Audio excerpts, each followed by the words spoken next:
hadn't opened the box in years. It sat on the highest shelf in my closet, buried behind winter coats I no longer wore and shoes I no longer walked far enough to need. A plain cardboard box, no label, no warning, just dust and silence. Inside were the things I told myself I didn't need anymore. Photographs, old documents, a watch that no longer ticked, and a single envelope. The paper had yellowed with time, the edges soft, almost fragile. My son's handwriting stared back at me, uneven, rushed, familiar in a way that made my chest tighten instantly. I didn't remember putting it there. I didn't remember reading it. But the moment I held it, I knew my life had already been divided into two parts. Before that letter, and everything after. 10 years earlier, my son had died in what the police called a tragic accident. A late-night collision, rain, poor visibility, a drunk driver who never even stood trial because he couldn't remember anything. That was the official version.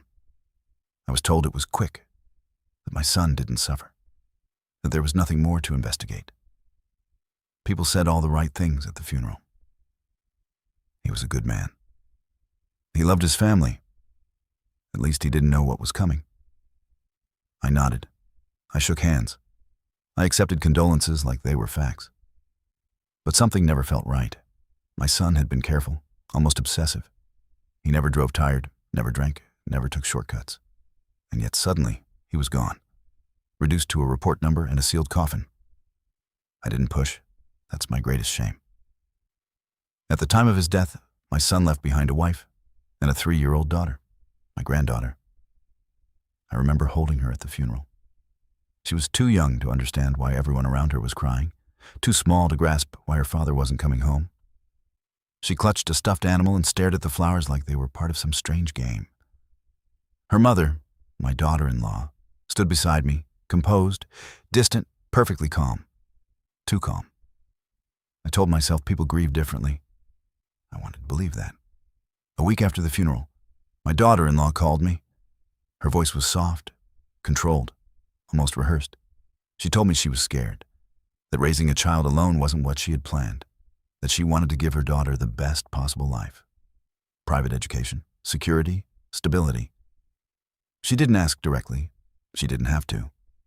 I offered. Every month I would send money, enough to cover everything, school, housing, medical care, anything my granddaughter needed. I told her it wasn't charity. It was responsibility. It was the least I could do. The transfers began quietly. No contracts, no paperwork, just trust and guilt. Years passed. I received photos occasionally, birthdays, holidays, carefully framed moments that always felt staged. My granddaughter grew taller, thinner, quieter. Whenever I asked to visit, there was always a reason it wasn't a good time. She's sick. We're traveling. She's anxious around strangers. Strangers. I was her grandfather. Still, I sent the money, month after month, year after year, because that's what you do when you're trying to make up for not being there when it mattered. By the 7th year, the payments had increased, private tutors, specialized programs, security concerns. I didn't ask what those concerns were. I should have. But instead, I convinced myself I was protecting my family. That distance was the price of safety. That trust was easier than doubt. By then, I had sent more money than I care to admit. Enough to buy silence, enough to buy lies, enough to blind a man who wanted to believe he was doing the right thing. That brings me back to the box, to the letter. My hands shook as I opened it, unfolding the paper slowly, afraid that whatever was written inside might still have the power to hurt me, even after all these years. It was dated 2 weeks before my son's death. The ink was smudged in places, as if he had written in a hurry, or in fear. Dad, if anything happens to me, please don't trust what you're told. There are things about my life you don't know, things I didn't want to drag you into. If you ever feel like something isn't right, it probably isn't. Protect her, no matter what. No signature, just his name, written once at the bottom, harder than the rest, as if he'd pressed the pen down with anger or regret. I sat on the edge of my bed for a long time after that. 10 years of silence suddenly felt loud. 10 years of unquestioned trust felt reckless. And for the first time since my son's funeral, I allowed myself to think something I had buried deep inside. What if his death wasn't an accident? And worse, what if the money I'd been sending wasn't protecting my granddaughter at all?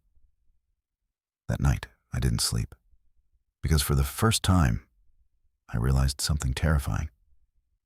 I didn't actually know where my granddaughter was, and I didn't know who I had been sending my money to. After I read the letter, I stopped pretending. For years, I had told myself that distance was normal, that modern families lived apart, that money could replace presence, that my role was finished once the transfer was sent. That night, those excuses stopped working. I opened my banking app and scrolled back through the records. Month after month, year after year, the numbers looked unreal, almost fictional, like someone else's life. At first, the amounts were reasonable. School fees, rent, food, medical care. That was what I told myself every payment was for. Then the numbers grew. Private tutors, special programs, relocation costs, security expenses, always explained, never questioned. I had never asked for proof. No receipts, no documents, no names. I trusted her because it was easier than asking why. I remembered the first time I tried to visit. My granddaughter was 5. I bought gifts and booked a flight. I was excited, nervous, hopeful. The call came the night before I was supposed to leave. "She's not ready yet." That was all she said. Not sick, not busy, not traveling, just not ready. I canceled the trip. I told myself I was respecting boundaries. Now I realize I was obeying them. The photos I received over the years began to bother me once I looked closely.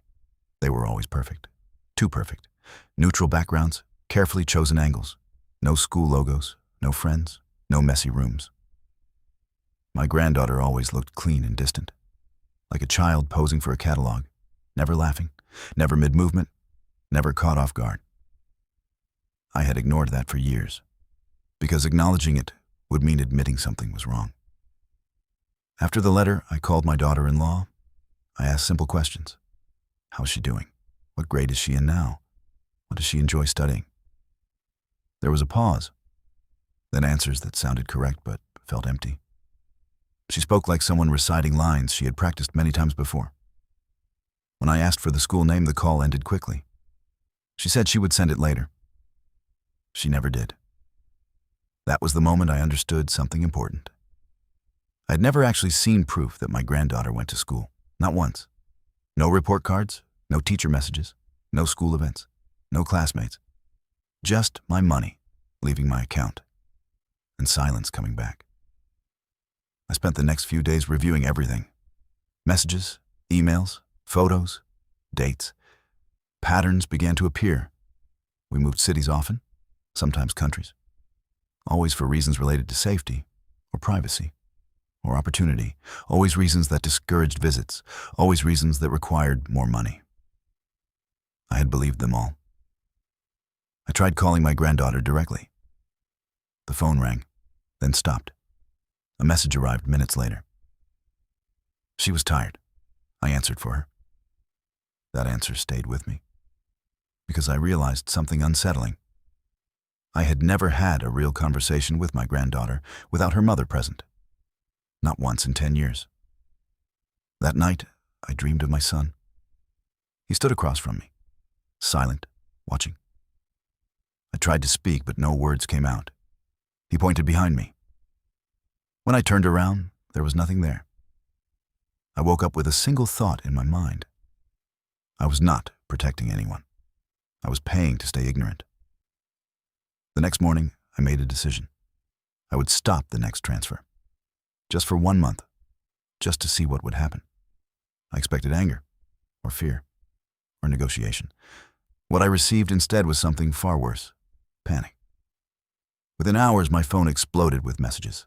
Urgent, emotional, pressured. She said I was putting a child at risk. She said dangerous people were involved. She said my granddaughter depended on that money to stay safe. But she still did not say from who, or why, or where exactly they were. For the first time, I did not send the money immediately. And for the first time in 10 years, I felt like I had done something right. Because fear was finally replacing comfort. And silence was finally starting to crack. That evening, I received a message that changed everything. It was not from her. It was from a number I did not recognize, just one sentence. Please do not stop helping her. No name, no explanation, just that. I stared at the screen for a long time. Then I realized something that made my hands go cold. Someone else was watching the money, and they were afraid it might stop. After the messages stopped, I waited. No threats came, no explanations followed, just silence. A silence that felt heavy and deliberate, like someone was waiting for me to make the next move. So I did. I booked a flight without telling anyone. No calls, no warnings, no requests for permission. I used the last address I had been given, the one I had sent money to only 3 months earlier. I told myself I was prepared. I was wrong. The building stood on a quiet street. Too quiet. No children playing, no voices, no signs of life. The apartment number existed. The name on the door did not. I knocked once, then again. Footsteps approached slowly. The door opened just enough for a face to appear. She looked surprised, not relieved. Behind her, I saw my granddaughter. She froze the moment our eyes met. She did not smile. She did not run to me. She stepped back. We sat at a small table. The room was clean, almost empty. No toys, no drawings, no signs that a child lived there. My daughter-in-law spoke quickly, too quickly.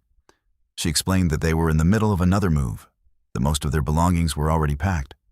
She talked while watching the child, always watching. My granddaughter sat quietly, hands folded, back straight, eyes down. She looked older than her age, or maybe just tired. When I asked her how school was going, she hesitated. She looked at her mother first, then she answered. It is fine. 2 words, nothing more. I tried again. What subjects do you like? Do you have friends? What do you want to be when you grow up? Each answer came slowly, carefully, always short, always safe, like she was choosing each word from a list. At one point, her mother left the room to take a phone call. The door closed. The silence changed. My granddaughter looked up at me for the first time. Really looked at me. Her eyes were not curious. They were scared. She leaned closer. Her voice was barely a sound. Grandpa, please do not stop sending the money. I felt my heart tighten. I asked her why. She swallowed hard. If you do, they will be angry. I asked who they were. She shook her head. I am not allowed to say. Footsteps returned. She leaned back in her chair. Her face went blank. The door opened. The moment was gone. The rest of the visit passed quickly. Too quickly. Excuses. Smiles that did not reach the eyes. Promises of future calls. When I stood to leave, my granddaughter surprised me. She reached out and grabbed my sleeve, just for a second. Her grip was tight. Her voice was even quieter than before. If you follow her, you will see. That was all she said. The door closed behind me. I stood in the hallway for a long time. My hands were shaking. Not from fear, from certainty. I knew then that I had crossed a line I could not step back from. Because children do not speak like that unless they are taught to be afraid. And they do not warn adults unless something is very wrong. That night, I did not return to my hotel. I stayed in my car across the street. I watched the building. Lights turned on, lights turned off. No one left. No one came, at least not until after midnight. A man exited the building. He did not look at his phone. He did not hesitate. He walked with purpose. He got into a car I had never seen before. The engine started. The car drove away. And something inside me whispered a truth I was not ready to accept. This was never just about money. I did not plan to follow anyone that night. I told myself I was only watching. That curiosity was not action. That I could still walk away. But when the car pulled away from the building, my hands moved on their own. The engine started, The headlights stayed off for a moment. Then I followed. I kept my distance carefully. 2 turns behind at first, then 3. I did not want to be obvious. I did not want to be remembered. The streets were empty and wide. Streetlights flickered. The city felt hollow. The car ahead moved with certainty. No hesitation. No slowing down. No checking mirrors. That confidence frightened me more than speed ever could. We left the residential area and entered an industrial zone. Warehouses, old offices, long stretches of road with no signs. The car finally stopped near a group of low concrete buildings. They looked abandoned, but they were not. A single light glowed above one door. The man stepped out, tall, broad shoulders, careful movements. He opened the trunk and took out a small bag. Not a suitcase, not shopping bags. Something compact, heavy enough to hold with both hands. He looked around once, slowly, then walked inside. I stayed in my car. I counted my breaths. I checked the time. 5 minutes passed, then 10. My phone buzzed suddenly and I nearly dropped it. A message from my daughter-in-law. Did you arrive safely? No greeting, no warmth. Just that. I did not answer. While I waited, I noticed something else. A second car parked across the street. Its engine was running. Someone sat inside. They did not look at the building. They looked at the road. At me. I shifted in my seat and leaned back. The car did not move. The man exited the building. The bag was gone. His hands were empty. He walked calmly back to his car and drove away. The second car started moving at the same time, in the opposite direction. That detail made my stomach tighten. I followed the first car again. This time the drive was shorter, less than 10 minutes. He parked near a cafe that was closed for the night. The sign lights were off. The windows were dark. Someone stepped out from an alley. Another man, shorter, thinner, face hidden under a hood. They spoke briefly. No smiles, no anger, just information. The first man handed him something small, something that fit in one hand. The second man nodded once and walked away. They did not look back. I did not follow them further. I knew enough. At least enough to know I was in deeper than I had expected. I returned to my hotel just before sunrise. I sat on the bed without turning on the lights. I replayed everything in my head. The bag, the building, the second car, the exchange. None of it matched the story I had been told for 10 years. The next morning I started writing everything down, times, addresses, descriptions. I took photos from a distance. I marked locations on a map. I felt foolish, old, out of place.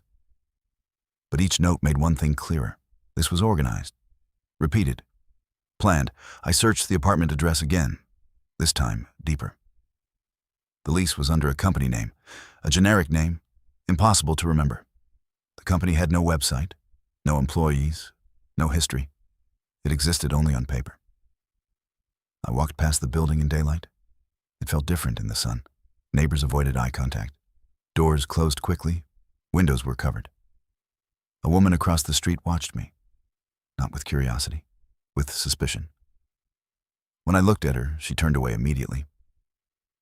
That afternoon, another message arrived, from the same unknown number. You should go home. Nothing else. No threat. No reason. Just instruction. I sat in my car for a long time after that. Fear finally caught up with me. Not panic, something colder. The realization that I was being observed, that my presence had been noticed, that my granddaughter had not been exaggerating. I thought about leaving. I even packed my bag, but then I remembered her hand on my sleeve. The pressure, the urgency. Children do not invent that kind of fear. That night, I unpacked.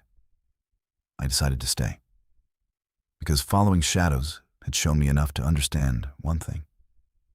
My son had not died randomly, and whatever he had been part of was still alive, still moving, still connected to the money I was sending. The next step was obvious. If the school existed, it would leave a trail. And if it did not, then the lie would finally collapse. The next morning, I woke up with a clear goal. I was done guessing. I was done watching from a distance. If my granddaughter truly went to school, then it would exist on paper. If it did not, then the lie would finally have a shape. I started with the name I had been given years ago. An elite private academy, international curriculum, small classes, high security. At least, that was how it had always been described to me. I searched for it online. Nothing. No website, no social media, no news articles. That was strange, but not enough. Some schools value privacy. That was the excuse I almost accepted. Almost. I searched education registries. Public, private, international. The name did not appear. Not under that spelling. Not under any variation. I checked again. And again. I called the regional education office. I introduced myself and asked a simple question. Is this school licensed? There was a pause on the line. Then the answer. No such institution is registered here. I thanked them and hung up. My hands were steady. My thoughts were not. I went to the address listed on old documents, the one I had seen only in emails. It led me to a quiet street, a narrow building with tinted windows. No sign, no name, no children. I walked closer. The door was locked. A buzzer sat beside it. No labels. I pressed it. Nothing happened. I waited. Still nothing. I stepped back and looked up. The windows were dark. No desks, no posters, no movement. This was not a school. Not even close. A man appeared from the neighboring building. He watched me for a moment, then spoke. You looking for something? I asked about the school. He frowned. There is no school here. He said it like he had answered that question before. I thanked him and walked away. My legs felt weak, because now the lie was no longer abstract. It had an address, and that address was empty. Back in my car, I checked the messages again. Years of references to this place, invoices, schedules, photos of buildings that were never shown from the same angle twice, stock images. I recognized them now. I called my daughter-in-law. She did not answer. I called again. Straight to voicemail. I sent a message. I visited the school today. The reply came almost immediately. What do you mean? No anger, no confusion, just fear hiding behind two words. I wrote back. It does not exist. There was no reply. Minutes passed, then an hour. Finally, a message arrived. We had to change names for safety. I stared at the screen. My hands clenched. Safety from who? From what? From the truth. I asked for the new name, the new address, proof, anything. The typing indicator appeared, then disappeared. Appeared again, then nothing. That silence told me more than any confession could, because liars can explain, but they struggle when asked for details. That evening, another message arrived, from the unknown number. You are asking the wrong questions. I sat back and closed my eyes, because now I understood something crucial. The school had never been a mistake. It was a cover. A simple lie repeated so many times that it felt real. I opened my notebook and wrote one sentence. If the school is fake, then the child is hidden. That thought stayed with me, heavy, unavoidable. I looked at the time. The next transfer was scheduled for the following morning. For the first time, I did not feel unsure. I felt calm, because tomorrow I would do what I should have done years ago. I would stop paying, and I would watch who came out of the shadows when the money disappeared. I woke up before the alarm. The room was quiet, but my mind was not. That morning, the transfer was scheduled to go out automatically. Same amount, same account, same routine, a routine that had lasted almost 10 years. I opened my banking app and stared at the screen. One button. That was all that separated comfort from chaos. I canceled the transfer. Nothing happened at first. No alerts, no messages, no calls. I almost felt disappointed. Then my phone rang. I did not answer. The second call came minutes later, then a third. I turned the phone face down and waited. By noon, the messages started, not from her, from numbers I did not recognize. You made a mistake. Fix this today. There are consequences. No greetings, no explanations, just pressure. I finally received a message from my daughter-in-law. Her tone was different. No politeness, no softness. She said my decision put a child in danger. She said people were angry. She said she could not control what would happen next. Still no names, still no details. I replied once, I know the school is fake. There was a long pause. Then 3 dots appeared, then disappeared. Then the reply came. You do not understand what you are involved in. She was right. I did not. But I was beginning to. That afternoon, I noticed a car parked across from my hotel. Dark windows, engine running. It stayed there too long. When I left the building, it did not move. When I returned, it was gone. When I checked again, it was back. I walked to a cafe nearby. The car followed, not close, not far. Careful. I sat by the window and watched the street. I pretended to read. My phone buzzed. A message from the unknown number. Last chance. Nothing else. I finished my drink and stood up. The car engine started. I walked in the opposite direction and entered a crowded street. The car stopped. It could not follow. That told me everything. They wanted to scare me, not confront me. Not yet. That evening, my daughter-in-law finally called. She was crying. Real crying. Or very convincing acting. She said the money was not for them. She said it was never theirs to keep. She said she was only following instructions. I asked who gave them. She said she could not tell me. I asked what would happen next. She said she did not know. That was a lie. Then she said something that changed everything. She is not safe with me anymore. I froze. I asked her to repeat it. She refused. The call ended suddenly. No goodbye, no explanation, just silence. That night I slept with my clothes on. I kept the lights off. Every sound felt louder. Every shadow felt closer. Just before dawn, another message arrived. From the unknown number. You have 24 hours. No demand. No instruction. Just time. I sat on the edge of the bed and thought about my son. About his letter, about the warning I had ignored. Protect her, no matter what. I realized then that stopping the money was only the beginning. If I wanted answers, I would need help. Professional help. Someone who knew how to deal with people who hid in shadows. By sunrise, I had made my decision. I would find someone who could see what I could not. And I would stop trying to handle this alone. Because whatever this was, it was bigger than money. Bigger than... This is structured. He not emotional. Not Drummond Jew. I felt something shift inside me. For years I believed I was supporting. Now I was staring at evidence that I had been funding a system. He turned the monitor toward me. Lines connected names. Names connected Compacom every address temporary. Every C ever two.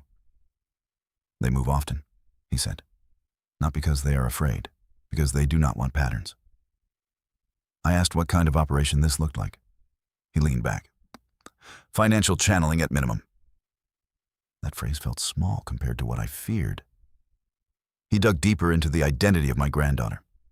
Birth certificate verified, hospital listed, doctor name present. But when he contacted the hospital through a former colleague, the response was strange.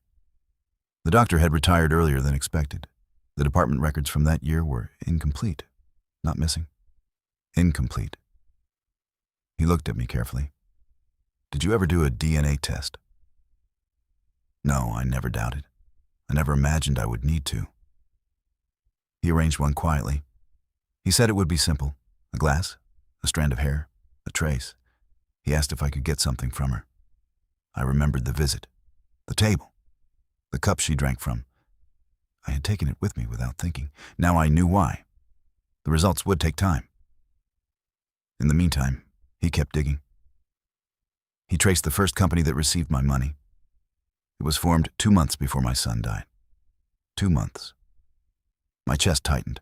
I asked him to repeat that. He did. The structure that handled my payments existed before the accident, before the funeral, before I ever agreed to send anything. He watched my reaction. Your son knew something, he said quietly. That sentence landed heavier than anything else. Then came another discovery. One of the shell companies shared a director name, not a real director, a placeholder identity. That same name appeared in 2 police investigations 5 years ago, both related to child relocation schemes. Not trafficking proven, but suspicious movement of minors across borders. Cases closed due to lack of evidence. I felt cold, not angry. Cold. Because now the fear in my granddaughter's eye, 2 days later, he called me back into his office. He did not speak immediately. He handed me a document. DNA analysis. Probability of relation, 0%. The room felt smaller, the air thinner. I read it again and again. It did not change. She is not biologically related to you, he said. His voice remained calm, professional. But I saw something in his eyes. Concern. I did not feel rage. I did not feel betrayal. I felt something worse. Uncertainty. If she was not my granddaughter, then where was the real one? And who was the child I had just risked everything for? He placed another file on the desk. A missing child report. 9 years old. Filed 9 years ago. The photo looked familiar. Too familiar. The resemblance was subtle but undeniable. Same eyes, same shape of face, different name. She disappeared 3 months after your son died, he said. The case went nowhere. I stared at the date. The timeline aligned too perfectly. Then he said the words I had been avoiding. I think your son found out about something. And I think he tried to stop it. Silence filled the room. The letter echoed in my mind. If anything happens to me, do not trust what you are told. The investigator leaned forward. This is no longer about money, he said. This is about a network. And if you keep pushing, they will respond. I asked him one question. Can we find the real child? He did not answer immediately. Instead, he asked something else. Are you prepared for what that might cost? I thought of the girl who grabbed my sleeve. The fear in her whisper. The warning. Follow her and you will see. Yes, I said. For the first time I am. He nodded slowly. Then we moved carefully. That was the moment I understood something clearly. The lie was not small. It was built, maintained, protected, and my money had been one of its pillars. Outside his office, the sky looked different. Darker somehow. Because now I knew two things. The girl I met was not my blood, and my real granddaughter had vanished into the same system I had unknowingly funded. And if that system realized, I knew. The countdown would begin. I did not call her. I did not warn her. I went straight to the apartment. The hallway felt narrower than before, the air heavier. I knocked once. The door opened, slowly. She looked tired, not surprised. You know, she said, it was not a question. I stepped inside without asking. The room was different. Boxes were gone. Furniture reduced, like someone was preparing to disappear. Who is she? I asked. No anger in my voice, only clarity. She did not pretend. She is a child who needed protection, not an answer, not the truth. She is not my granddaughter. Silence. Her shoulders lowered slightly, as if holding up the lie had been exhausting. No, she said. The word echoed in the room, simple, final. Where is the real one? Her jaw tightened. You should have kept sending the money. That was the first honest thing she had said. I stepped closer. For 10 years I trusted you. For 10 years I funded this. What did you do with my granddaughter? Her eyes shifted toward the hallway, toward the closed bedroom door. Fear. Real fear. You think I control this, she said quietly. You think I chose this. Her voice cracked. Not dramatic, not staged, broken. She told me my son had discovered irregularities. Transfers that did not match salaries. Children moving between addresses. Names that changed. He had confronted someone. Someone connected. He wanted to go to the police, she said. They warned him. I felt the floor tilt. And then he died. She did not answer. She did not need to. They took her, she whispered, 3 months later. I felt the room spin. They said it was temporary. They said she would be safer. Then they brought another child. I closed my eyes. And you agreed. She looked at me with something close to hatred. You think I had a choice? She explained the system in fragments. Debt, threats, control. The money I sent was not luxury. It was payment, protection money, silence money. They watch everything, she said. They monitor calls. They decide where we live. They decide when we move. Who are they? She shook her head. If I tell you, they will know. From the hallway, a small sound came. A floorboard creak. The child stood there, watching, listening. She looked smaller than before. Not because of size, because of truth. I knelt down slowly. I know you are not my granddaughter, I said softly. Her face did not change. She already knew. I am sorry, she whispered, as if she had done something wrong. My chest tightened, because she was never the enemy. She was placed, positioned, used. Behind me, her mother spoke again. They move children who know too much. They change identities. They place them where money flows. I stood up. Then why keep her here? Her answer came immediately. Because you kept paying. That sentence hit harder than anything else. My money had anchored the lie.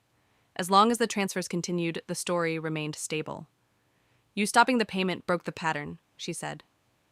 Now they are nervous. A phone buzzed on the table. She froze, did not touch it. We both stared at the screen. Unknown number. It rang once. Stopped. Then a message arrived. Time is over. She looked at me, not as an enemy, not as a partner, as someone who had just triggered something irreversible. You should leave, she said. They will come. For who? For her. The child stepped back into the hallway. Fear filled her eyes again. The same fear I saw during our first meeting.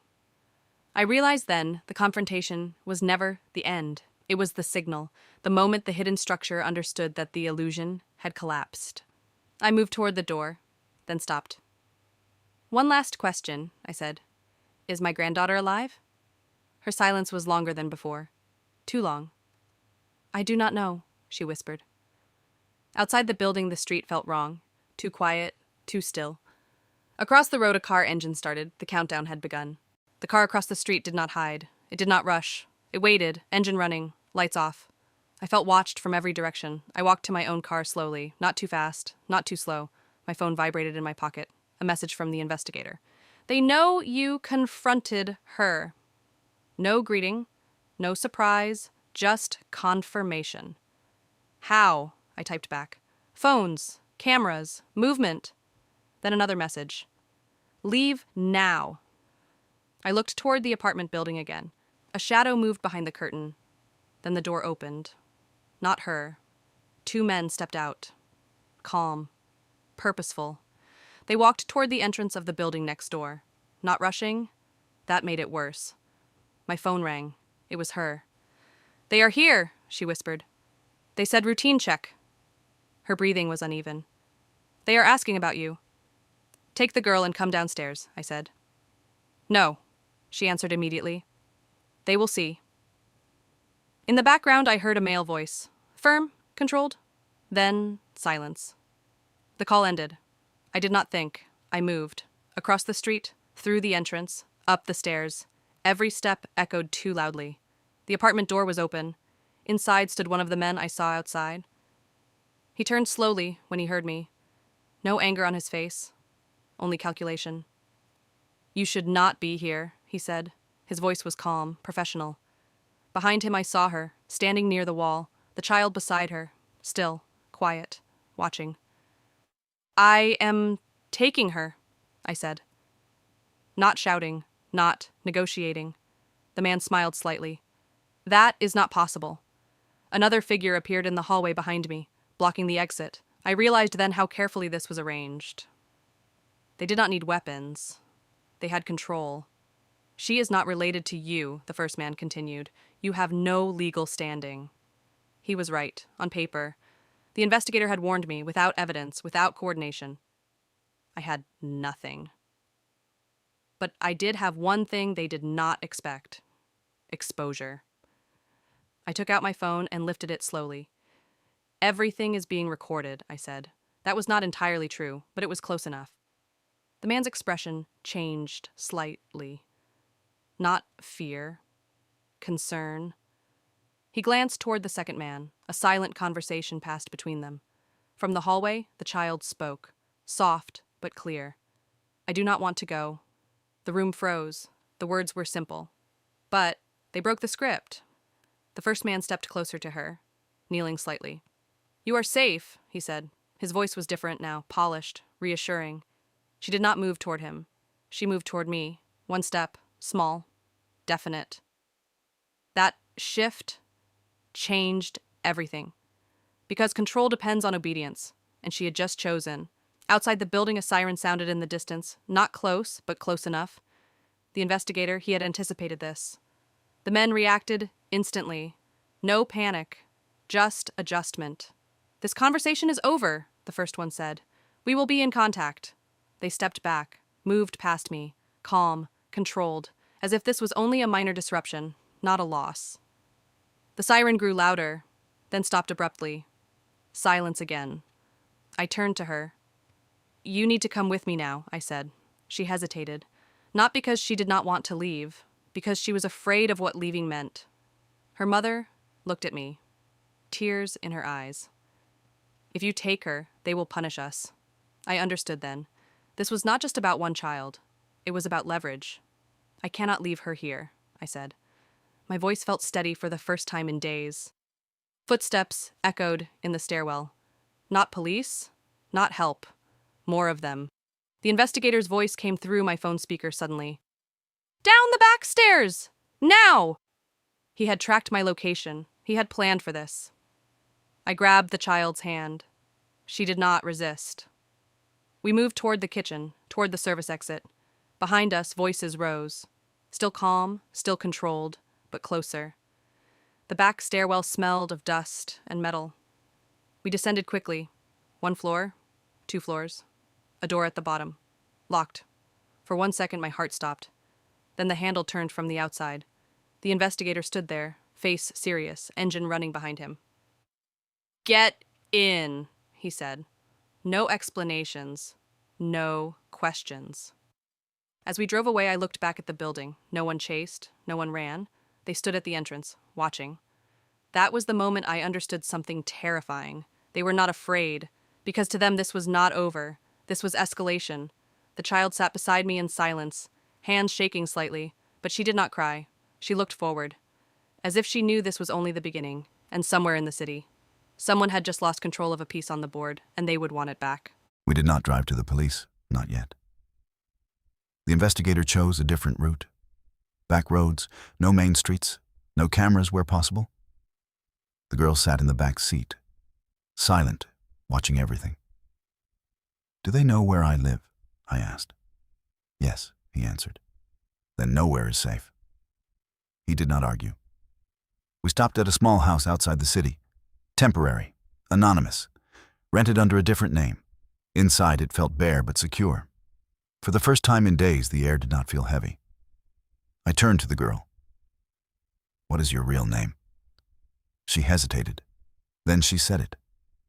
Not the name I had known. A different one. Quiet, honest. She had been moved twice before. Given new documents, new birthdays, new stories.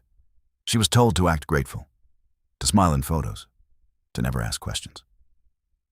"They said you were important," she told me. "They said if I behaved, the money would keep coming."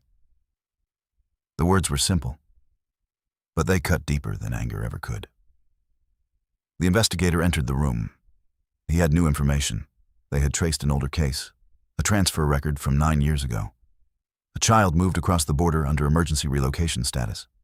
False paperwork, closed file. He placed a photograph on the table. I did not need him to explain. I knew that face. Older now, but unmistakable. My real granddaughter. Alive. I sat down slowly. The room blurred for a moment. Alive, not safe, not free, but alive. "She is under a different identity," he said. "We can reach her, but it will take time." Time. The same thing I had wasted for 10 years. There was a knock at the door. Soft, controlled. We all froze. The investigator checked the camera feed he had set up outside.